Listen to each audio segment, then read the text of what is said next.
Hi students, welcome to JOSAT. Today we are going to see Childhood and Growing Up Unit 5. Unit 5 is all about gender stereotypes and gender roles. In this unit we will be studying about gender schema theory, influence of gender stereotypes in early, middle and adolescent, and the strategies for developing of non-gender stereotyped children. Let's move on to the introduction of gender stereotype. Gender is the classification by which words as feminine, masculine, or the sex of the person. Stereotypes is a fixed general image of a person or a thing shared by many people. Gender role stereotyping occurs when a person is expected to enact a series of norms or behavior based upon their sex. Many school students and other educational institutions reinforce and support gender stereotyped roles. Gender stereotypes is belief about the personal attributes of female and male. Personal attributes means traits that make up your personality which define who you are as a person. Gender stereotypes vary on four dimensions: traits, role behavior, physical characteristic, and occupations. Beside personality traits, other gender stereotypes exist. This include physical characteristics for boys like tall, strong, and steady for men, whereas for women soft, dainty, and graceful. In occupation, for boys, truck driver, insurance agent, and the chemist, and for girls, elementary school teacher, secondary, and nurse. Activities and behavior for the men is good at fixing things and at leading groups. For women is good at child care and decorating. The variety of attributes consistently identified as masculine or feminine. Let's move on to the gender stereotyping in early childhood. Children label their own and their other sex using word boy or a girl and lady or a man. Children sort out what these category means in terms of activities and behavior. Gender stereotypes appears and expand rapidly. Before age 2, children have begun to acquire gender that most of us hold: men as rough and sharp, whereas women as soft and round.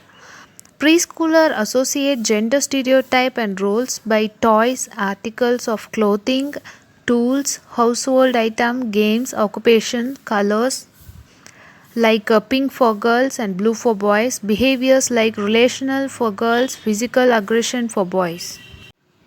They have even acquired gender stereotyped metaphors: bear for boys and butterfly for girls.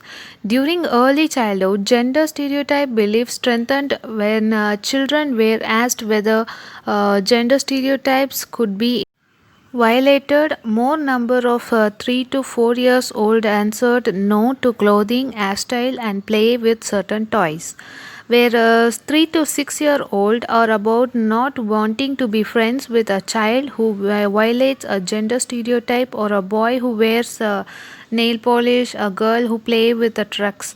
They refuse to attend a school where such violations are allowed. Preschoolers usually relied only on gender labeled in making judgments, ignoring specific information like Tommy is a boy, where he must play with a car and train engines than with the sewing machine and dolls, like a girl. Most preschoolers do not yet realize that characteristics associated with being male or female, such as activities, toys, occupation, hairstyle, and clothing, do not determine a person's sex. They have trouble understanding that male and females can be different in terms of their body but similar in many other ways. Next topic is gender stereotypes in middle childhood and adolescent. By the age of 5, gender stereotyping of activities and occupation is well established. During middle childhood and adolescent, knowledge of stereotype increase in the less obvious area as like personality traits and achievements. The older children realize that gender stereotypic attributes are associated but not defining the futures of the gender. Their belief about possible male and female characteristics and capacity becomes more flexible.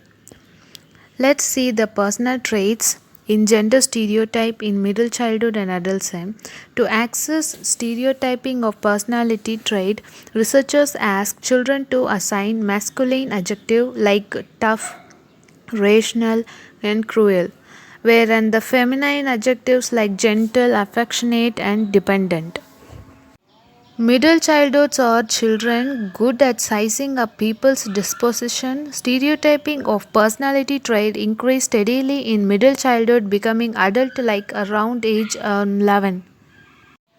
The pattern of children's trait learning found is the stereotypes acquired first reflected in group favoritism.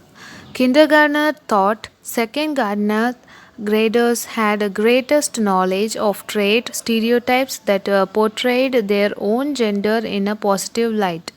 Once trait stereotyping is well done, children are characterized in group and outgroup as having both positive and negative qualities. Though both boys and girls view each gender as having more positive than negative traits, this effect is stronger for the in group favorism.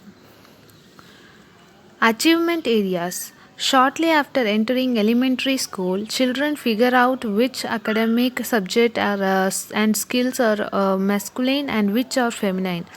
They often regret reading, spelling, art, and music as more for the girls, and mathematics, athletic, and mechanical skills as for the boys. These stereotypes influence children's preference for certain subjects. Boys tend to feel more competent than girls at math, science, and athletic. Girls feel more competent than boys at language arts. School age children are knowledgeable about a wide variety of gender stereotypes. They also develop a view of what male and female can do, a trend that continues into adolescence.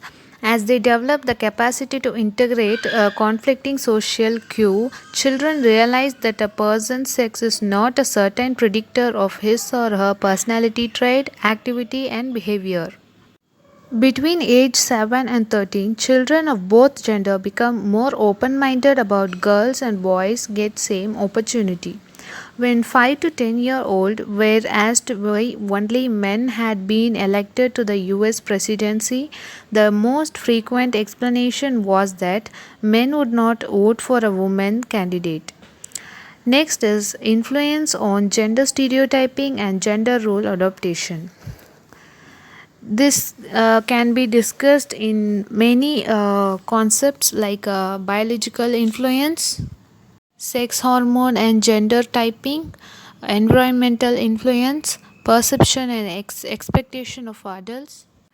Let's see one by one. First is a biological influence. According to an evolutionary perspective, the adult life of our ancestors oriented towards competing of a male and a female ancestor towards rearing children. Male become genetically primed for dominance and female for intimacy, responsiveness and cooperativeness.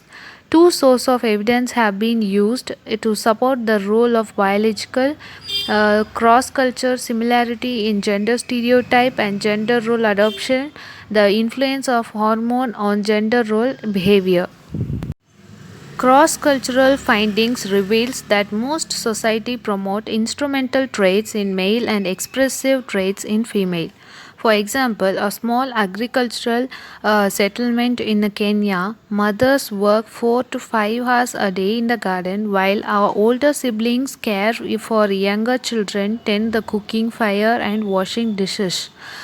Because these duties are assigned to children of both sex, girls do not have a total responsibility for feminine tasks and have more time to interact with age mates. Their greater freedom and independence lead them to score higher than girls of other tribal and village culture in dominance. Boys' caregiving responsibility means they often display help giving and emotional support. Because cross cultural findings are conclusive, scientists have turned to a more direct test of the importance of biology, the impact of sex hormones on the gender stereotyping. Sex hormones and gender typing. Throughout the school years, children continue to show a strong preference for same sex peers. Hormone affect play style, leading to rough and noisy movements among the boys and calm, gentle action among the girls. During the preschool year, girls increasingly seek to play in pair because of a common preference involving cooperative roles. Boys come to prefer larger group play with other boys. Let's say the environmental influence. Environmental force provide powerful support for the gender role adaptations, and adults view boys and girls differently and treat them differently. Children socially contact and home, school and community offered many opportunity to observe male and female behaving in gender stereotyped way in early childhood. Peers vigorously promote gender typing. Next is perception and expectation of adults. When adults are asked to observe neutrally dressed infants who are labeled as either a boy or a girl, they see qualities that fit with the baby's artificially assigned sex. In research of this kind, adults tend to rate infant physical future and their personality trait in the gender stereotyped fashion. Boys, for example, are viewed as firmer and larger, better coordination and harder. Girls are softer, finer featured, and more delicate and less alert. During childhood and adolescence, parents continue to hold different perceptions and expectations of their son and the daughters. They went their preschools to play with gender appropriate toys, control of emotion as important for the son, and warmth like a lady behavior as important for the daughter.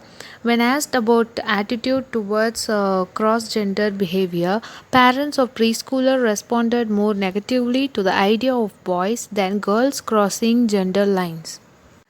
Next is gender identity. Beside biological and environmental influence, another factor eventually affect gender stereotype is gender role behavior as gender identity. Researchers can measure gender identity by asking children to rate themselves on personality traits. Score high on traditionally masculine item and low on the traditionally feminine items. Although most of the people view themselves in the gender type term, especially female, have a gender identity called androgyny, scoring high on both masculine and feminine personality characteristic. Gender identity is a good predictor of psychological adjustment, where masculine and the androgynous children and adults have higher self esteem than feminine individuals. Androgynous individuals are more able to show masculine independence or the feminine sensitivity depending on the situations. Next is the gender identity in middle childhood and adolescence. During middle childhood, boys' gender identities follow different paths, where self rating on the personality trait reveal that from 3rd to the 6th grade, boys strengthen their identification with the masculine role while the girls' identification with the feminine characteristic. Feminine side girls are more androgynous than boys, more likely to describe themselves as having other gender characteristic. These changes are due to a mixture of cognitive and the social force. School age children are aware the social attach greater prestige to the masculine characteristic. Gender typically a child feels similarity to other of the same gender, and the gender contendence is the child feel comfortable with his or gender assignment, which also promote happiness and satisfaction with oneself. Now, the next is the felt pressure to the conform to the gender role. Child feels the parent and the peers disapprove of his or her gender related traits. 3rd through 7th graders gender typically and the gender contented children gain its in self-esteem. Increased gender stereotyping of attitudes and behavior and movement towards a more traditional gender identity. When gender intensification is evident, It seems to be a stronger for adolescent girls. Some girls struggle with gender typed social pressures to act in a way inconsistent with their actual belief, avoiding conflict by suppressing their honest thoughts and feelings. 8th grade girl who compromise their authenticity by withholding their true opinion and emotions to avoid parental or peer disapproval. Social environment is a major force in promoting gender role flexibility and adolescence. Next is the gender schema theory, where a gender schema theory is an information processing approach that explains how environmental pressure and children's cognition work together to shape the gender typing.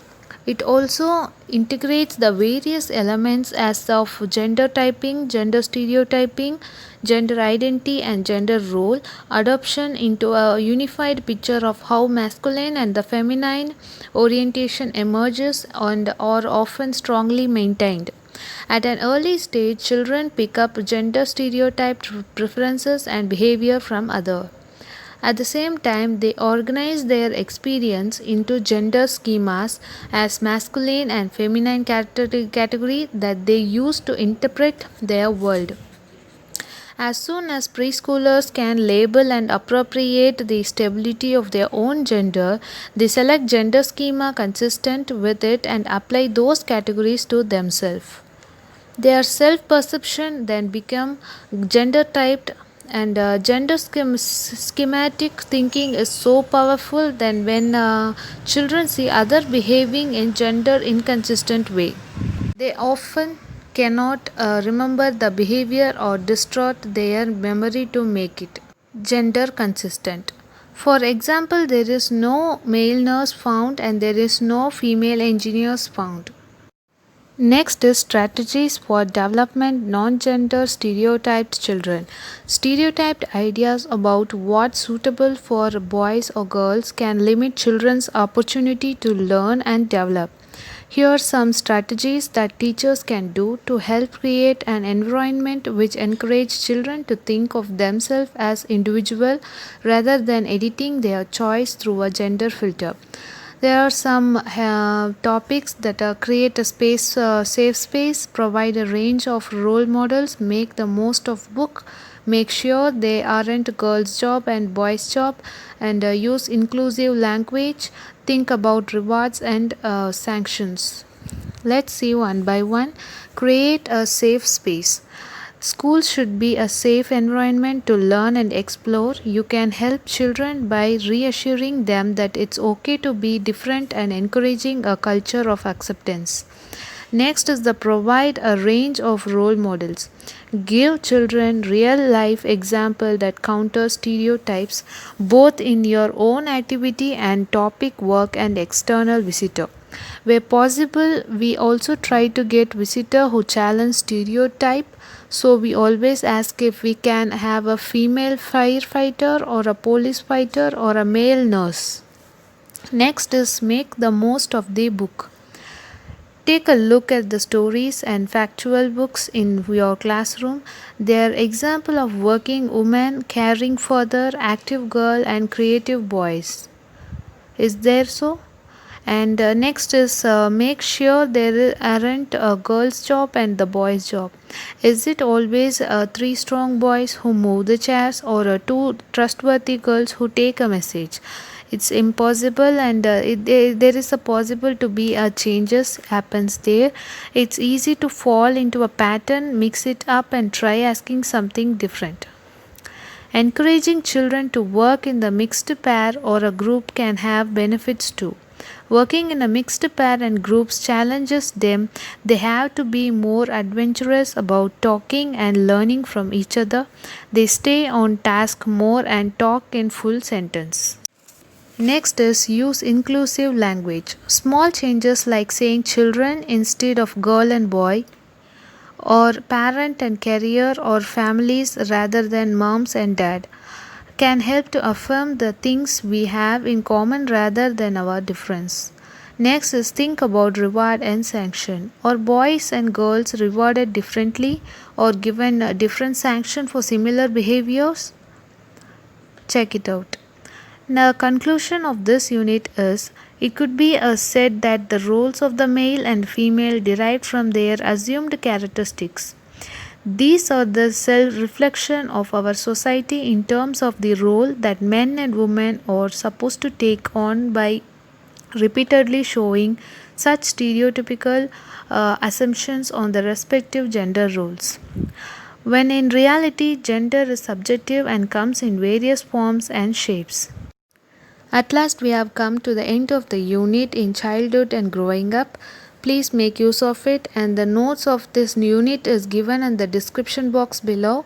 Please make use of it, and all the best for your exam. Before that, please subscribe my channel for more updates. Thank you, friends.